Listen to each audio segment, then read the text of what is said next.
حضرت یونس علیه السلام کب ولې تیر کړ؟ ګرانو ملګرو، حضرت یونس علیه السلام ته هیڅ معلوم نه و چې د هغه له قوم سره څه وشول، او په خپله د غصې په حالت کې له کلي نه د سمندر په لور روان شو. هغه په یوه کښتۍ کې سوار شو چې له مسافرو او سامانونو ډکه وه. کله چې کښتۍ لږ وړاندې په سمندر کې لاړه، نو داسې معلومېده چې اوس به کښتۍ غرقه شي. نو ټولو مسافرو ته وویل شو چې خپل سامانونه په سمندر کې وغورځوي تر څو په کښتۍ بوج کم شي. مسافرو همداسې وکړل. په داسې کولو سره په کښتۍ بوج لږ کم شو، خو د تمې په مطابق نه.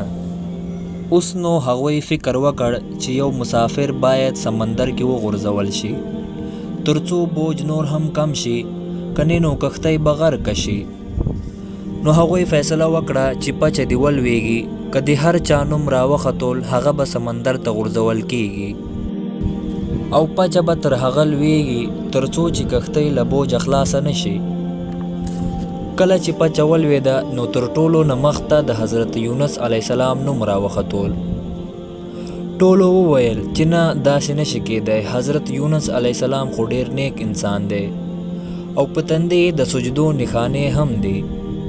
هغوی یو ځل بیا پچه واچوله او دا ځل هم د حضرت یونس علیه السلام نوم راوختول. هغوی بیا ترې تیر شول، او کله چې دریم ځل پچه واچوله، نو بیا د حضرت یونس علیه السلام نوم راوختول. په دریم ځل هغوی فیصله وکړه او حضرت یونس علیه السلام یې سمندر ته وغورځاوه. هغه په سمندر کې یو کب تیر کړ، د کوم نوم چې هود دی. هود د یو لوی جسامت کب ته وایي.